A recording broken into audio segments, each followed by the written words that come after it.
Kraft presents The Great Gildersleeve. Yeah.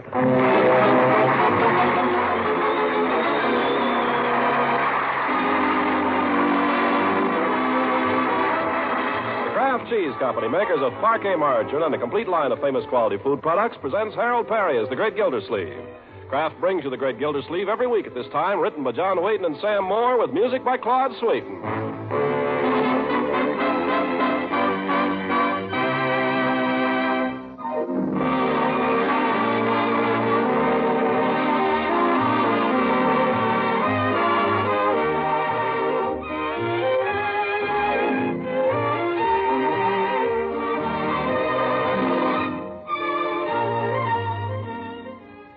The Great Gildersleeve in just a moment.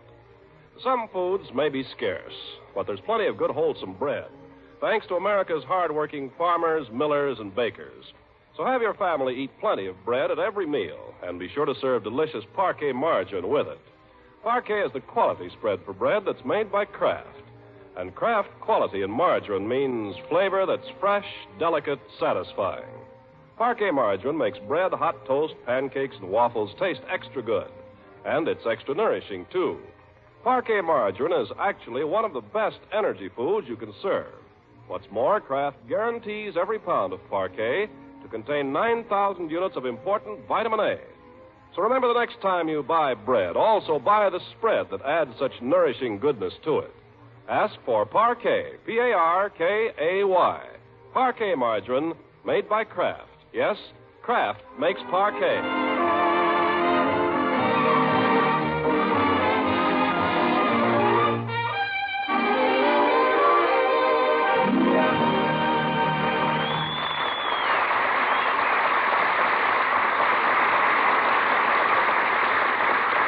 Now, let's join the Great Gildersleeve, whom we find sitting quietly in his parlor reading the evening paper. He'd be feeling completely contented except for a slight pang of hunger, which makes him a little edgy with certain people. His nephew, Leroy, for example.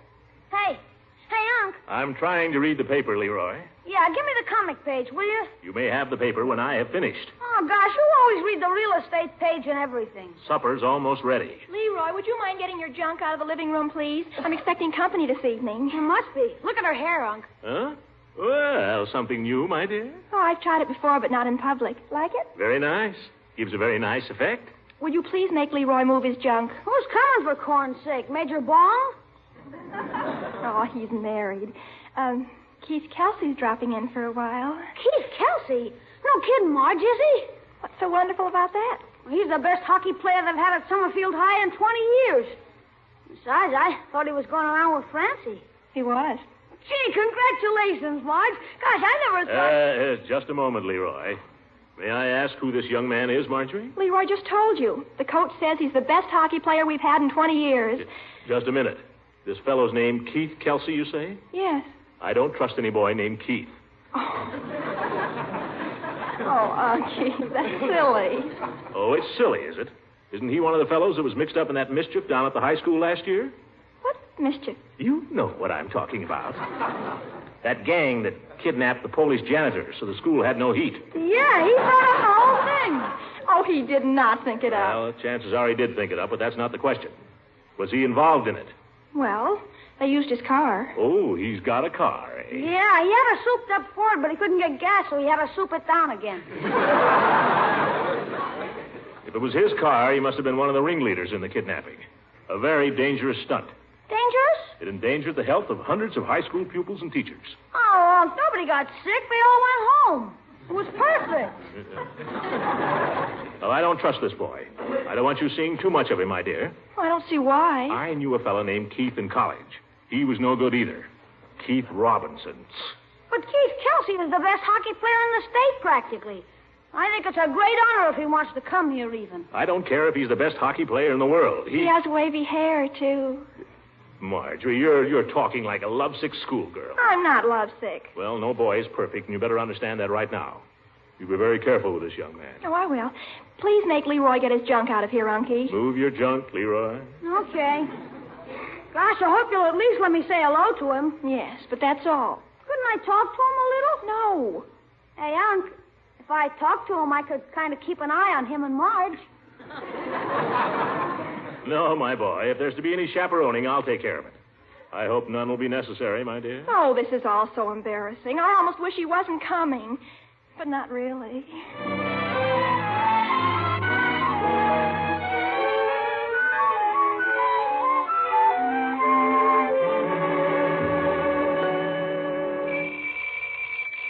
Marge. Oh, no, I'll go.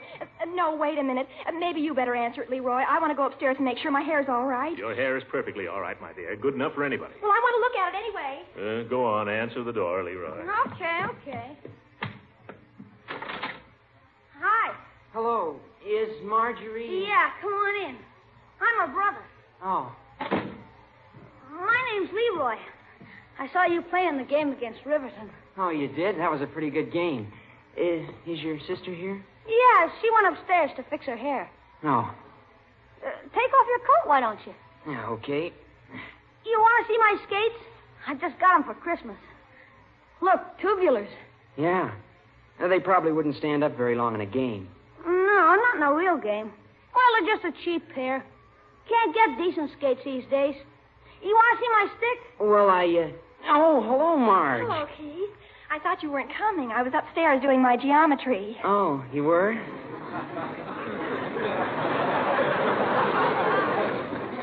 Here's my hockey stick, Keith. It's regulation. Yeah. See, that's all right. You left-handed? No, why? Well, that's a left-handed stick. You'll never raise the puck off the ice with that. So that's it. Well, for corn's sake, I want... Leroy. What? I'll go in a minute. Well, Marjorie, is this the young man you were telling me about? Oh, yes. This is my Uncle Mort, Keith. Just call me Mr. Gildersleeve. How are you, Mr. Gildersleeve? I'm very well, thank you. Suppose we step into the parlor for a moment. Yeah, let's all go in the parlor. Not you, Leroy. You go upstairs and get at your homework. Well, it's all done, practically. Leroy. Okay. You know, I might talk to Piggy about trading hockey sticks. So long, Keith. So long. Now, young man, sit down. Tell me something about yourself. Oh, Unky. Well, there isn't much to tell about me, Mr. Gildersleeve. I wonder if I know your father. It could be. He has the Oldsmobile agency there on State Street. Yeah? Right now, he's selling Venetian blinds made out of plastic. Oh, I see. You're the water commissioner, aren't you, Mr. Gildersleeve? Yes. I'd like to see that pump sometime out at the reservoir. It must be quite a piece of machinery. Oh, it is. If I didn't have a darn good engineer out there, it wouldn't run 10 minutes. Is that a fact? Yes, my boy, that's a fact. That's one thing I'm very good at. I know how to pick a good man. Oh, you do? Yes, I do. And don't you ever forget it. Well, I'll leave you young people now. Go in my study and do a little reading. Okay. Glad to have met you, Mr. Gildersleeve. Yes. Funny old duck, isn't he? Oh, he's all right. Sure. Say, you look pretty. I'm glad you think so. Come on, get your hat and coat and we'll go over and join the gang. What gang? Oh, the gang. They're over at Barney's Beanery. Pete and Sally and Henry and Grace and all the rest of the gang. Come on, we'll have some fun. Oh, it sounds darling. But I'll have to ask Uncle Mort if I can go. You want me to ask him? No, I better. He's kind of funny. He sure looks funny. Well, go ahead and tell him you're going out. Okay. Be with you in a second. Oh, excuse me, Unky. You haven't been talking very loud, Marjorie. Haven't we? We didn't want to disturb you. A quiet murmur would disturb me far less than complete silence, my dear. It would? Well, I just wanted to tell you we're going out for a little while. Well, now, wait a minute. Now, Unky, I'm only going to Barney's Beanery. The gang's all over there. What gang? Oh, everybody. In that souped-up car? No, sir. It isn't souped up anymore. Well, soup down, then. I don't know this boy, Marjorie. I'm not asking you to go out with him. Listen, if that young fellow wants to spend any time with you, he can spend it here, or I know what's going on. Unky, not so loud. Why can't I talk loud? This is my own house, isn't it? But, Unky... You tell Master Keith that I won't let you go out this evening. If he wants to see you, he can stay here. Oh. Well, all set? I'm sorry, Keith. He says I can't go out. Couldn't you possibly stay here? Well, I promised the gang I'd be over. I thought I could bring you naturally. Naturally. Well, if you promised them. Yeah. Gee, that's too bad. If only I hadn't promised, Sure, you have to keep a promise. I guess so. Well, some other time, huh, Marge? If you want. Oh, you bet. Oh, here's my coat. Well, so long. So long.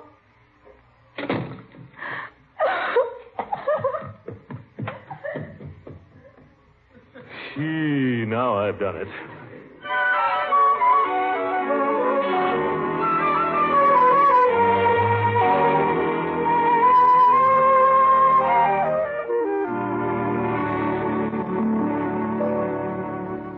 Eat your prunes, Leroy.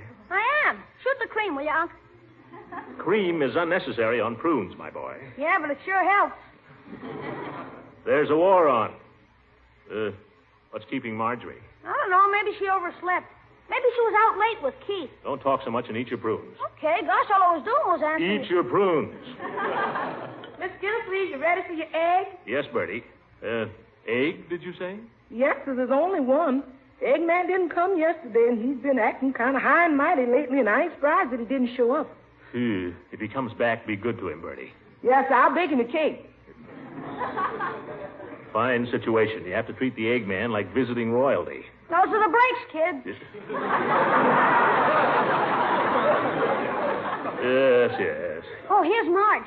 Hi. Hi. Good morning, my dear. Pass the sugar, will you, please, Leroy? Here. Have a good time with Keith last night, Marge? Wonderful.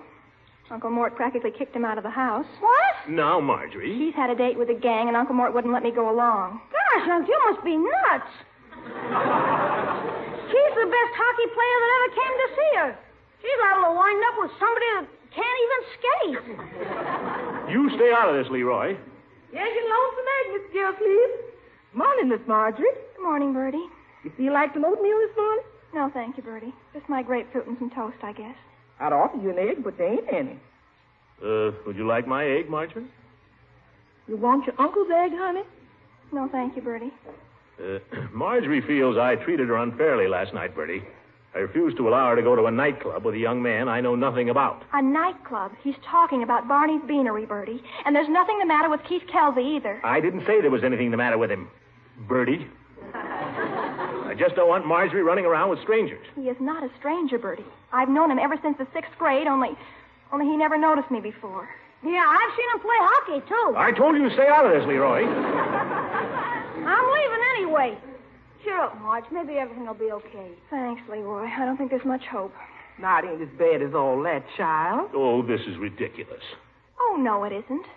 Keith is the nicest boy in the Summerfield High School, and he's always gone around with other girls like Francie and Eleanor Sloan. And now the first time he's even noticed me, you treat him like a criminal. But I... You cross-examine him. You practically tell him you're going to listen to every word we say. And then you won't let me go out to a perfectly innocent place with him. Marjorie, please. All my life, I've been waiting for just one nice boy. But if I know how you were going to treat him, well, it'll be your fault if I wind up an old maid. You won't be an old maid, Marge. I'll stick with you. You go to school.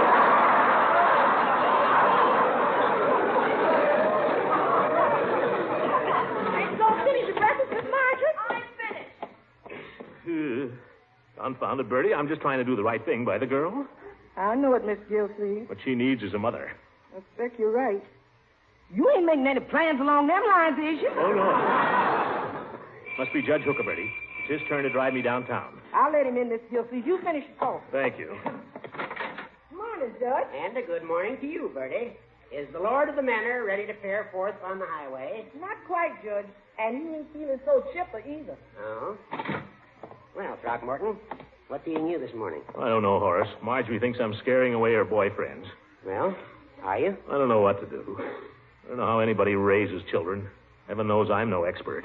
No, you're not. I suppose what the child really needs is a mother. I don't want to get mixed up with any more women. Well, there are plenty of women in the family. Children have several aunts. Yeah? Why don't you invite one of them for a visit? Better stay a few days and straighten things out. Not a bad idea, Horace. Let me see. Catherine's got kids of her own. She couldn't come. That is a good, sensible woman. Yeah, and may the Lord deliver me from good, sensible women. What's the matter with Hilda? Yeah, I always liked Hilda. Got a little bounce to her. Shoot her a wire. I might do that. Quiet. Here comes Marjorie. Well, Marjorie, Good morning, Judge. you're looking as fresh as a bright May morning. Thank you. Well, my dear, off to school now, I suppose. Yep, off to school.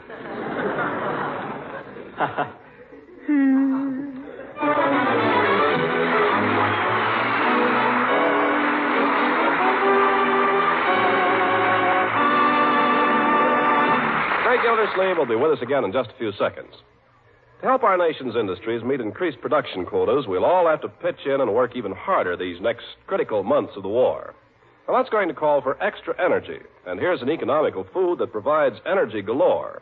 It's Parquet margarine. Yes, Parquet margarine, the delicious spread for bread that's made by Kraft.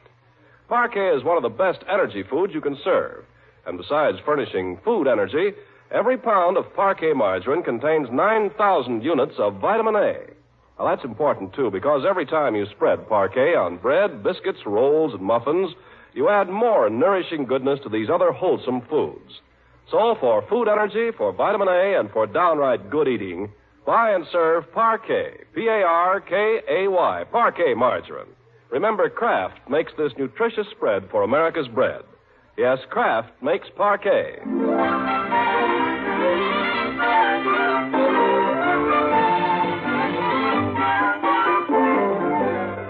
Well, let's get back now to Summerfield and see what's going on. And if you want to know what's going on in Summerfield, there isn't a better place to find out than Peavy's Pharmacy. Of course, the noon-hour rush is over, and the proprietor usually catches a short nap back in his prescription room during the lull that follows, but, well, let's drop in there anyway. Uh-oh, he's got a customer at the soda fountain, and it's Marjorie. Do you find that milkshake to your liking, Marjorie? It's fine. That's good. Not too sweet? Can't be too sweet. Well, I wouldn't say that. Then it's a matter of taste, I suppose. I don't want to appear to pry, Marjorie, but shouldn't you be in school now? I should, but I'm not. So I see. You're sure that won't lead to trouble? What do I care? Yeah, that's hard to answer. Finished? I'll have another. Another chocolate malt? Make it a double. Oh, Marjorie, I'm afraid 2 of these would make you sick. What do I care? Well, you're the customer. 2 chocolate malts. I don't know what's it.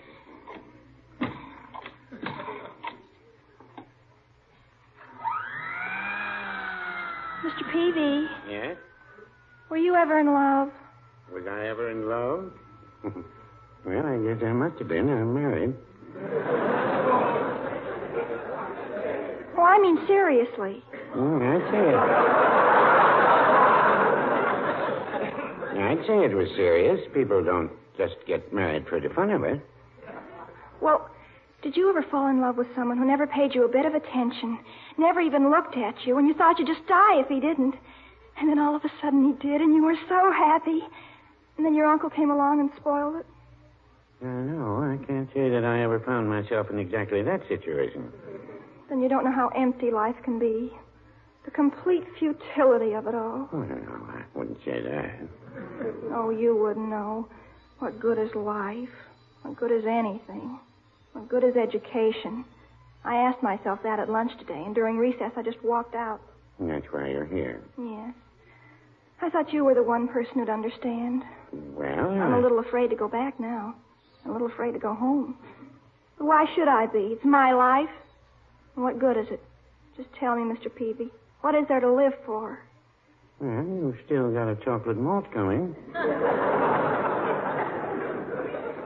Mr. Peavy, I thought you were a friend. If I thought you were going to laugh at me... I don't mean to laugh at you, Marjorie, but just think. You're how old? 16. You've still got a few things to look forward to. You've still got a few years left before you shuffle off. After all, there's always tomorrow, you know. Tomorrow and tomorrow and tomorrow goes on this petty pace from day to day. That's Shakespeare. Yeah, I know. I forgot your chocolate malt. I want you to understand, Marjorie, the pharmacy accepts no responsibility for this.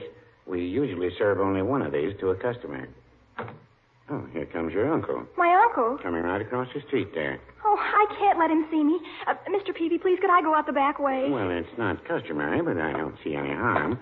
Right through the prescription room there. You'll find the door. I'll pay you next time. That's all right. Oh, don't fall over the ash can in the alley. Don't mind a little hide and seek, but I don't want to be responsible for any broken bones here. Hello, Mr. Gildersleeve. Hello, Peavy. What can I do for you? Oh, give me a chocolate malt. You too? What do you mean? Nothing. There's your malt. Huh? Right there in front of you. I just mixed it. You must be a mind reader. No, I mixed it for a customer who was just in here, but he was suddenly called out of town. I take it you didn't have any dessert for lunch. I didn't have any lunch. Didn't feel like it. Didn't feel like working either. I didn't get a thing done at the office all morning. Confounded Peavy, one girl can be more trouble than 6 boys. Is that right? Now, you take Leroy. I have to holler at him a lot, but at least we understand each other. But Marjorie, do you know she hadn't spoken to me for 3 days? I ask you, is that any way for a girl to treat her old uncle?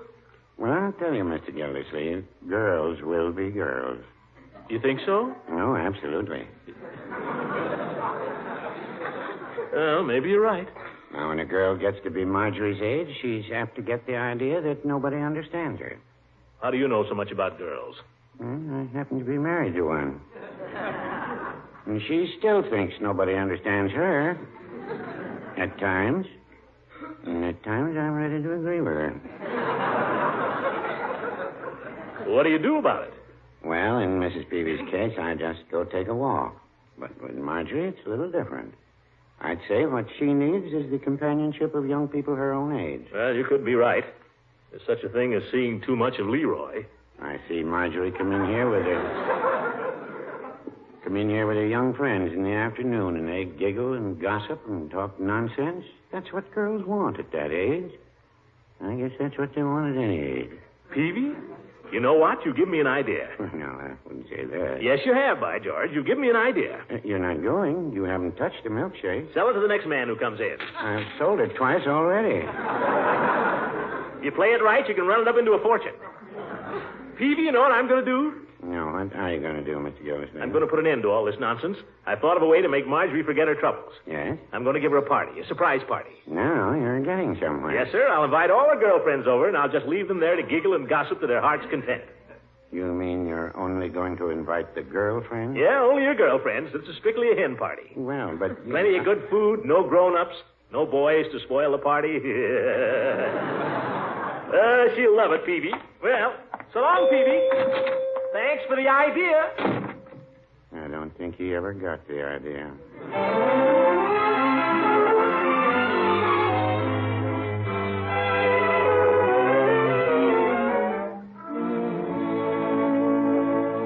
Well, that's 5 of them, Leroy. Penny, Linda, Martha, Virginia, and Francie. Can you think of any other girls I ought to invite? No, but there's a couple of those you shouldn't invite. Francie, for instance. That's ridiculous. Her father and mother are very good friends of mine. Just the same, she and Marge aren't even talking to each other. Well, that's nonsense, and I'm not going to encourage it. Uh-oh, here's Bertie.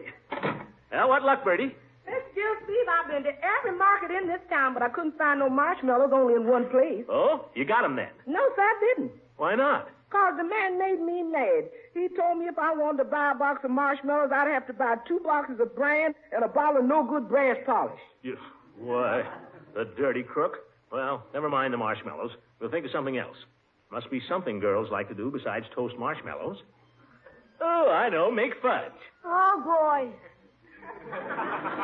Now, here's what I planned. The girls will arrive at 8 o'clock. It'll be a big surprise.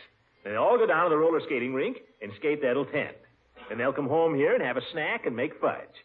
Don't you think Marjorie will like that, Leroy? I suppose so. Girls are crazy. It'll be a nice, wholesome evening. You're not kidding. Well, I better go and get started on the sandwiches. Now, wait a minute. When Marjorie gets home, don't anybody say anything to her about this, you understand? Oh, I won't say a word. Just pretend that nothing's happened. Let her go on as she has been. If she doesn't want to talk to anybody at dinner, okay, let her alone. I want this to be a surprise. We'll have some fun out of it, eh, Leroy? How am I going to have any fun out of it? She'll be sitting there like a thundercloud all through dinner with no idea of what's in store for her. But we'll know, won't we? It's her. Evening, Miss Marjorie. Good evening, Bertie. Leroy, I saw your snowman outside. It's simply super. Unky, darling, you're wearing the tie I gave you. Oh, but you must let me straighten it for you. Huh? There. Now give me a nice kiss. Huh? How soon's dinner, Bertie? Any minute now. I'll be right down. What's come over her? You tell me. Oh, Uncle Morris, Yes, my dear? I want to apologize. I guess I haven't been very nice these last few days. Well, I guess I wasn't very understanding. Well, it's all right now. Everything's all right. Everything's wonderful. You just gonna leave us guessing, or you're gonna tell us what happened? Leroy, would you be a dear, sweet boy and go away so I can talk to Uncle Mort? Oh, for corn's sake, all I ever do is get sent away. Never mind. You can stay. I don't care who knows. Guess what? I ran into Keith this afternoon, and he said he'd been looking for me. I wasn't looking for him. He was looking for me. And guess what he said about Francie? He said she was too old-fashioned. He said she was conventional. I don't know that you can hang a girl for that. Well, that's not all. I'm going to see him again tonight. Well, now, my dear. Oh, it's all right this time. It's perfectly all right. He's coming over here. Over here tonight? Oh, It's all right, Uncle Mort. We're going to do our geometry together. Well, that's fine, my dear, but the thing is, I've arranged a little sort of a surprise party for you and some of your girlfriends. I told them you'd all go roller skating. Tonight? Yeah, the girls are coming at 8. Yeah, Francie and Penny. Francie coming here? Ye gods, Keith is coming at 8:30. Oh, this is terrible. No, Marjorie. Oh, why did you do it? Oh, Uncle Mort. Don't worry, I'll handle it. I'll take them skating myself. Oh, Unky, would you? Did I say that? Don't worry, Unc. Roller skating isn't hard. No, but the floor is.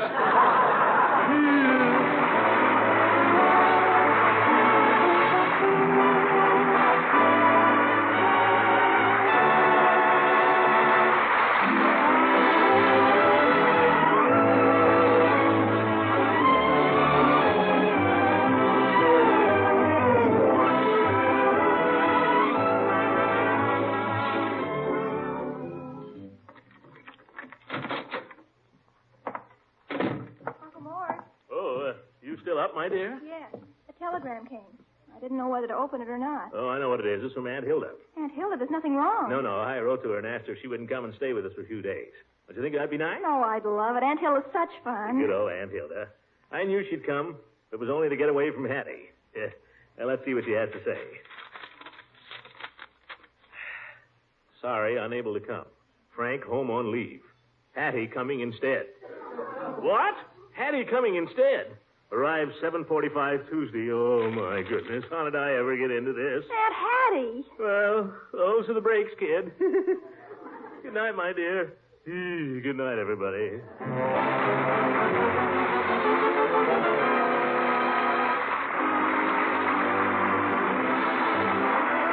Music on this program was written by Claude Sweet. This is Ken Carpenter speaking for the Kraft Cheese Company, makers of Parquet margarine and a complete line of famous quality food products, inviting you to listen in again next week for the further adventures of the Great Gildersleeve.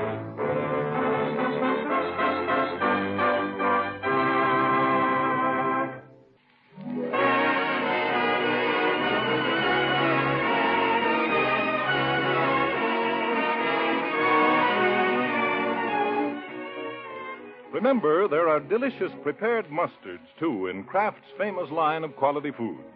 For more zestful enjoyment of salads, sandwich meats, hot-cooked vegetables, and deviled eggs, add the delightful flavor tang of Kraft salad mustard. This tangy, golden Kraft salad mustard is spiced just right for most everyone's taste, blends smoothly into cooked dishes, adds lip-smacking flavor to gravies and barbecue sauce. Your family and guests are sure to like Kraft salad mustard. It's so appetizing in so many tempting ways. You'll want to try this other delicious variety, too, Kraft mustard with nippy horseradish added.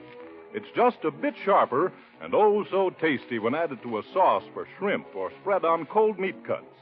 Buy both of these grand flavor treats, nippy Kraft horseradish mustard and tangy golden Kraft salad mustard. Tomorrow, ask for Kraft quality mustard.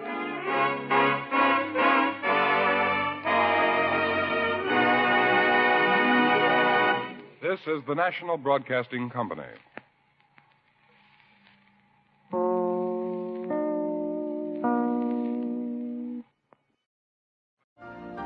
You've been listening to the OTR Gold Network. Find more classic radio at otrgold.com.